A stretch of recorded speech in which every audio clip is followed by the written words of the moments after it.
Hey, I hope you guys are doing good today. We are going to be watching some tasting history, and this is the 1853 Dinner in a Dinosaur. This one caught my eye a while back, and I have been meaning to get to it, so I'm pretty excited that we have arrived here. I have absolutely no idea what this is. I don't know what we're making, but I'm here for it. I saw dinosaur dinner and was sold. So if you do get a chance, I'd appreciate if you can leave a like and subscribe. It helps me out a bunch, and I will have Tasting History's video linked in my description below. So be sure to go and watch his videos, like his videos, all that good stuff. He does an amazing job. But all right, let's see what this dinner and a dinosaur is.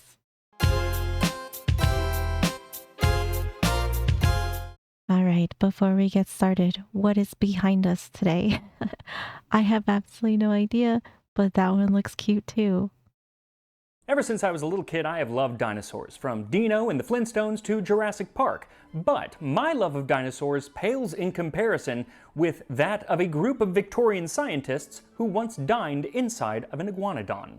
And while I tell you exactly why that happened, I'm going to be making salmi de perdrix, or partridge salmi, which was served at that reptilian repast. So thank you to HelloFresh for sponsoring this video as we dine in a dinosaur, this time on Tasting History. I would actually love a restaurant if you could have, I don't know, I guess fake dinosaurs maybe that were like booths or something, and then the whole restaurant was like a big dinosaur. That'd be sweet. I would love that.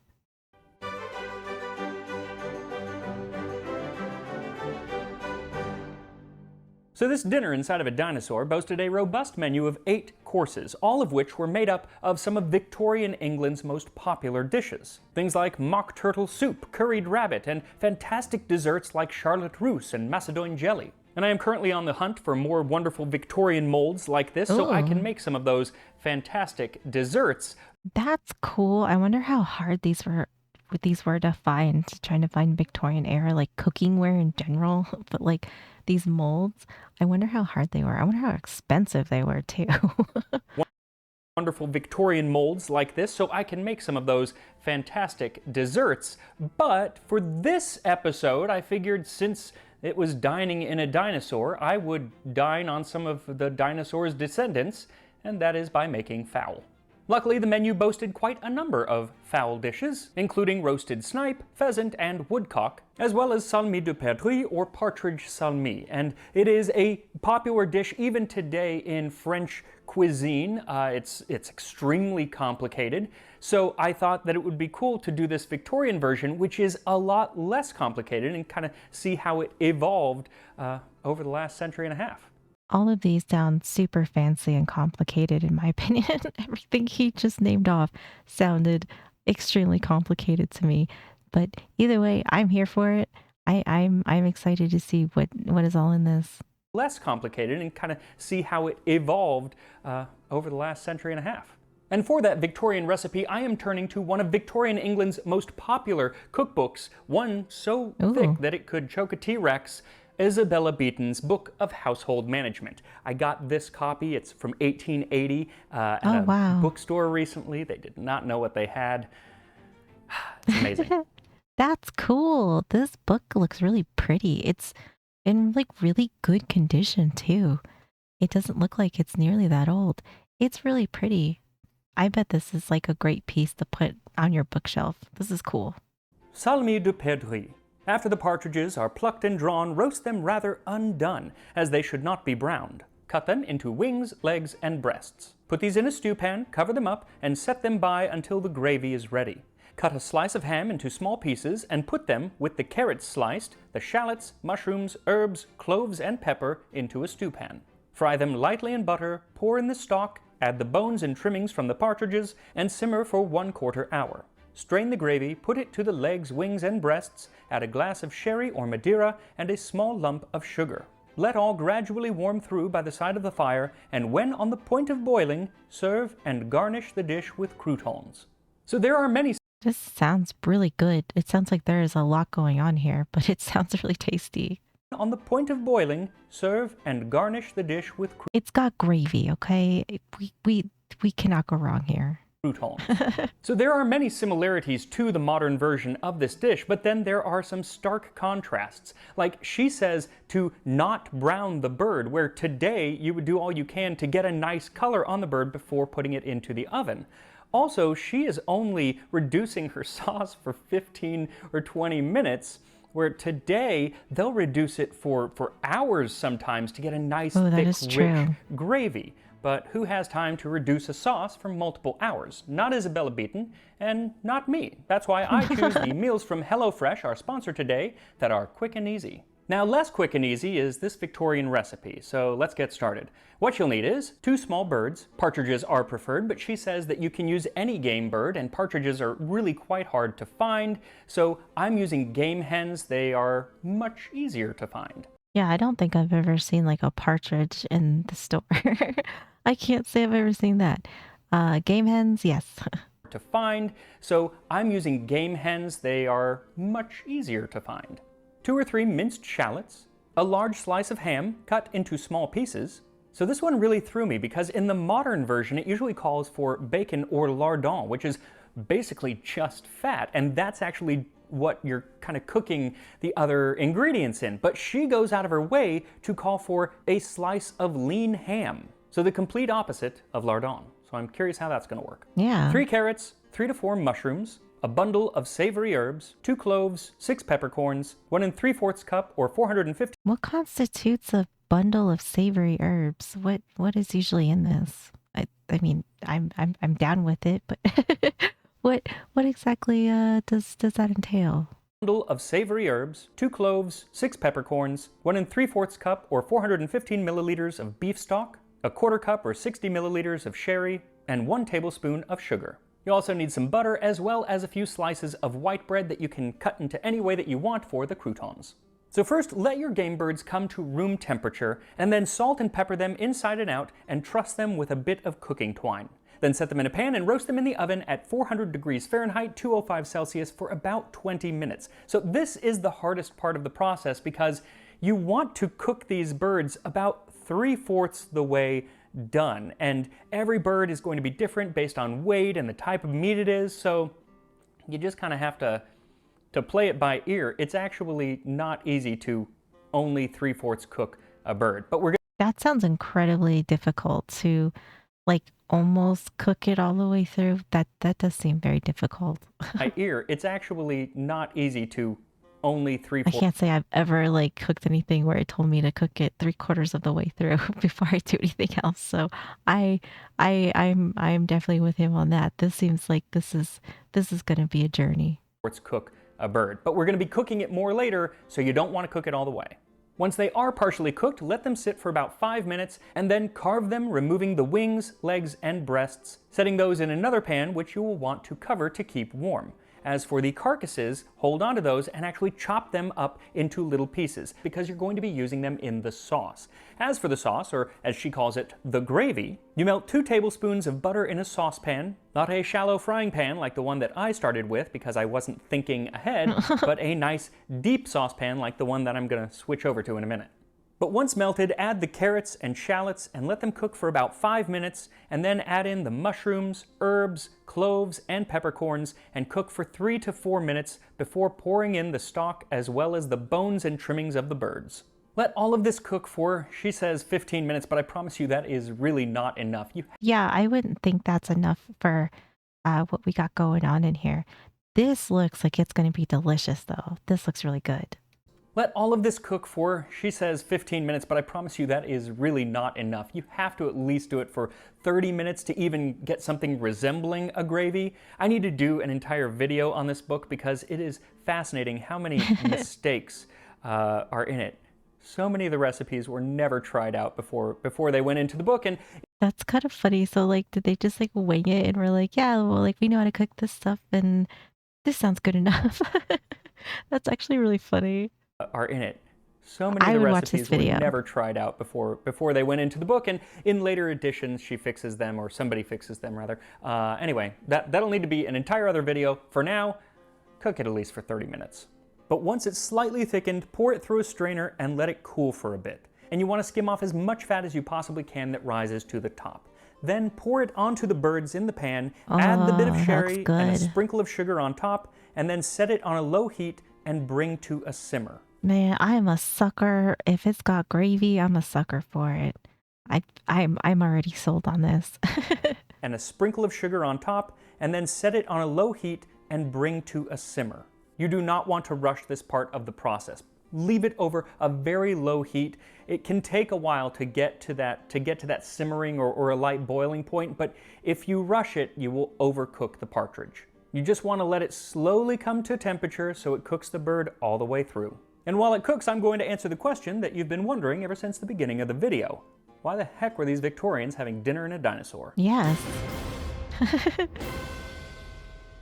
Mr. Waterhouse Hawkins requests the honor of your name at dinner in the mold of the Iguanodon at the Crystal Palace on Saturday evening, December the 31st at 5 o'clock, 18... Oh, you're gonna bring in the new year eating in a iguanodon mold? That sounds pretty cool. Crystal Palace on Saturday evening, December the 31st at 5 o'clock, 1853. An answer will oblige. I think I prefer that to RSVP. An answer will oblige. It just sounds fancier, and I think I'll swap that in for any forthcoming invitations I might send out. Anyway, if you were lucky enough to be invited to this illustrious dinner, that is the invitation you would have received, the words written on the wing of a pterodactyl. There was something so terrific and grotesque in the nature of the invitation which excited the curiosity and interest of some of the leading geologists, paleontologists, and scientific men of the country. This sounds like the perfect kind of dinner for these people, though. Like, how could you not enjoy this? This sounds cool. I want to go to this. Of some of the leading geologists, paleontologists, and scientific men of the country. The host of the dinner was Benjamin Waterhouse Hawkins, who had been the creator of 33 life-size dinosaur models at the Crystal Palace in London, a fantastic structure which had originally been built for the Great International Exhibition of 1851. And this dinosaur exhibit really was the first Jurassic Park, and they spared no expense. The guest of honor was Professor Richard Owen, who had been the scientific mind behind the dinosaur exhibit. He was also the person who declared these creatures being unearthed in southern England at the time terrible lizards, and he placed them... Terrible lizards? Damn. God, that's savage. Being unearthed in southern England at the time terrible lizards, and he placed them in a new taxonomic group called Dinosauria. He came up with that word. I mean, this is a time when the entire concept of dinosaurs was brand new. And this is really fascinating. I guess I never really even knew who came up with the term dinosaur. That's this guy. This is all like such a cool kind of like event, and these people included. I love this. This is a great story. This is a time when the entire concept of dinosaurs was brand new, and it's amazing. Sometimes I forget how recent many scientific discoveries actually are. The one that always throws me is plate tectonics. That was not really a thing until the 1960s, like when my parents were alive. I didn't know that either. I thought that was earlier too. I didn't know it was the 60s. Yeah, that really isn't that long ago. I think that's just crazy. Anyway, in the 1850s, people became enthralled with the idea that these massive lizards were once roaming around long ago. And the newspaper articles from that time about this dinner reflect that fascination. We are entering a mausoleum to the memory of ruined worlds. Sages, wherefore have we come hither under the eye of past and future worlds? The sages reply, to dine. And dine they did. As I mentioned, it was 8 courses this dinner, and it started off with... It was 8 courses? Oh my gosh, yeah. This is going to bring you into the new year. It starts at 5, ends at 5 a.m. They did.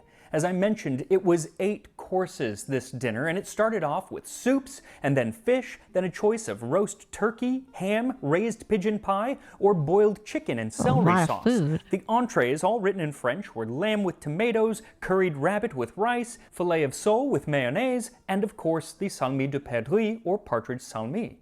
then a course of game meats, which was followed by the most outlandish of Victorian desserts, then fruits and nuts, and finally a course of after-dinner wines. This is quite the spread.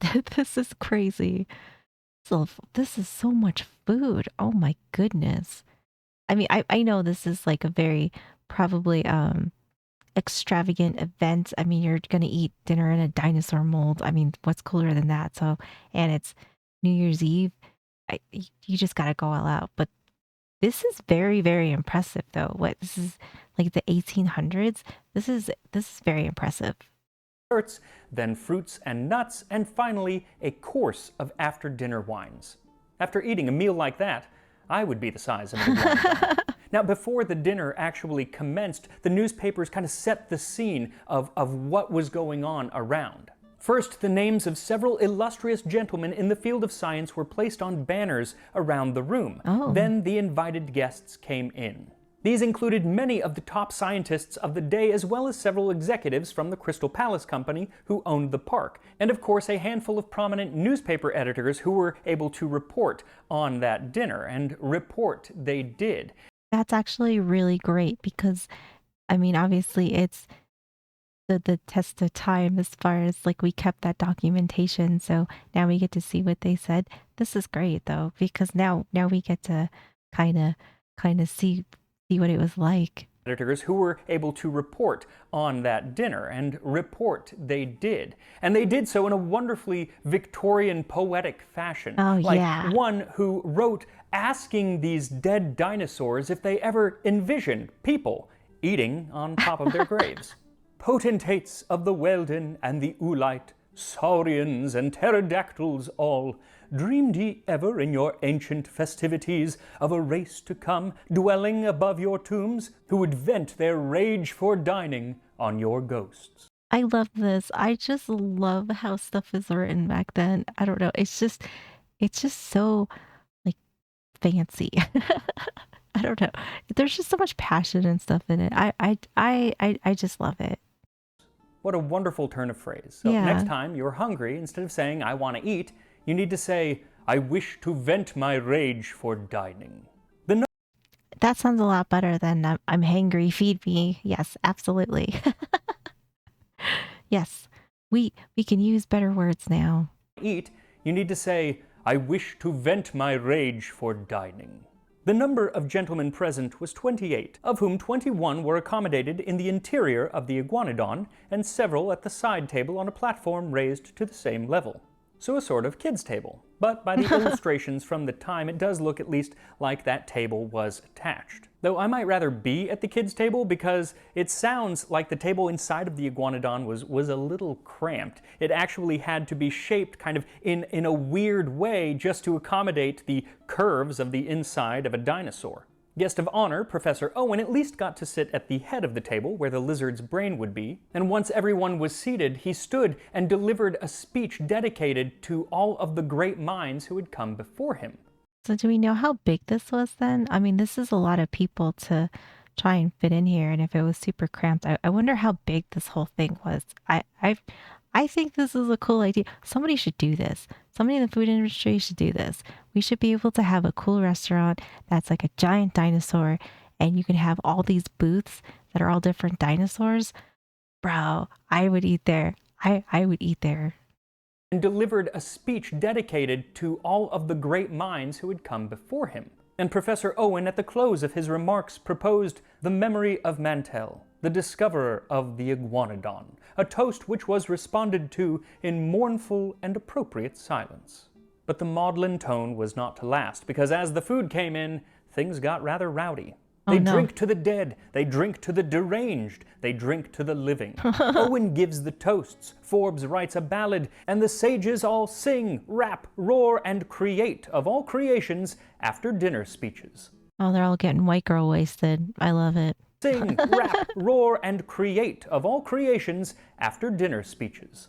So the thing is, the way the author writes this article is rather dramatic, so it's hard to tell what actually happened versus what might be poetic license. But other more prosaic articles from the time do confirm that the partying and drinking went on, raucous as it was, into the wee hours of the morning. It was New Year's Eve after all. And I love how one article from Punch magazine finishes it, "We congratulate the company on the era in which they live. For if it had been an early geological period, they might perhaps have occupied the iguanodon's inside without having any dinner there."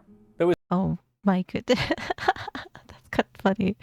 Oh, that's great. perhaps have occupied the iguanodon's inside without having any dinner there. Though as witty as that is, the iguanodon was a vegetarian, so eating one person, let alone 21 people, is highly unlikely. Now, what I love about this story is the foresight that the people who were throwing the dinner had to invite all of these newspapermen, because they were able to not only get publicity for the event and for the park itself, but they gave them a bunch of information about all of the different dinosaurs, kind of Oh, that's scientific information, cool. different facts. That's awesome. That's really good. That's like really great party planning when you're planning on having press there. That is actually very, very cool because then, I would imagine that probably those journalists are, like they probably know like some stuff just like any other person that probably maybe knows like general knowledge of dinosaurs, but they probably didn't know everything. So that's actually really nice. That's way nice. About all of the different dinosaurs, kind of scientific information, different facts. And so in the articles that followed, they would start with information about this fantastic dinner, but then they would give the readers paragraphs of information on all of the dinosaurs. Oh, I love Where that. they lived, when they lived, what they might have eaten, and even information on how the scientists were able to deduce all of these things from just a few simple bone fragments. I bet this article was so fascinating to read because it's not like the information that we have now. I think I don't know how many people or journalists were there to write these articles, but I would imagine that this would have been a really, really cool article to read like at that time because you got to learn something just like really fast. I mean, dinosaurs are really fascinating. So this is like a really, really cool thing that and the fact that like you could probably go find the article now. I absolutely love that. Scientists were able to deduce all of these things from just a few simple bone fragments. Much of it is now we know not correct, but the methods that they used were so important at that time, at that point in scientific history. That's cool too though, that the fact that I mean, we got to start somewhere, and if they were kind of like the stage one or base of this all, they really set up a really nice premise for us to learn a lot about dinosaurs and probably like this probably applies to a lot of things like medical stuff and health and anatomy and cooking technology. I feel like there's so much stuff that probably is like along the same lines, but the fact that like we get to see just like the dinosaur perspective of it and I mean and then look at where we are now with all kinds of archaeologist type stuff and just everything that we can do nowadays. It's kind of incredible to see the timeline of like from here and then even in like the 70s 80s 90s to today. It's a cool kind of timeline to appreciate how much we've kind of accomplished. Were so important at that time, at that point in scientific history. And I just love that the articles kind of grab people's attention with Yeah. information about food, followed by a bunch of educational information. It's a great mixture. You get to talk about food and you get to talk about cool stuff like dinosaurs. I don't know what other better combo you could have. You get to talk about delicious food and you could learn something. I think this is genius. Food, followed by a bunch of educational information. Seems a little familiar, doesn't it? But Yes, the it does. educational information for today is done, and so let's get back to the food. So when your partridge is almost done cooking, make your croutons by melting a bit of butter or oil in a pan, and then set your bread in and let it fry for just a moment on each side. As for the partridge itself, once the liquid that it's in is simmering, let it cook for just a couple minutes, then take it out and set a few pieces on the crouton. Then drizzle some of the cooking sauce over the meat and serve. This looks delicious. Even though I've never made a big crouton, I would say that, I mean, it obviously isn't very hard, but this looks really, really good. And here we are, Victorian salmi de perdrix. I wish you were here to smell this because it Oh, smells I bet. fantastic. The whole house smells wonderful. It's kind of that earthiness from the mushrooms, but then it's just so much more complex than that. I don't even know how to put it into words, but let me taste it. Maybe I can put that into words. Yeah. Oh, I bet it's delicious. Oh, it's good. That feels expensive. Tastes expensive, rather. I wouldn't know what expensive food tastes like. But it kind of looks like a kind of a cozy dinner though too. But I might have to try this. That feels expensive. Tastes expensive, rather. There's so many flavors, like all in one. It is one new flavor, but it's almost like nothing I've ever tried before. The mushrooms, it doesn't taste like mushrooms, but you get that wonderful kind of umami savoriness from the mushroom.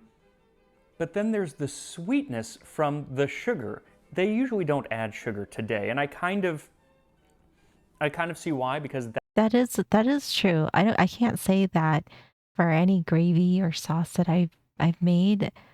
I there might have been maybe a couple instances where it's some sugar, but it's not even that much sugar because like how much sugar he added to his sauce, it's like I mean it'll be like a teaspoon of sugar in it. So that is true, which maybe that brings kind of like that unique flavor to it too of you have all these other flavors and you have a little bit of sweetness in there.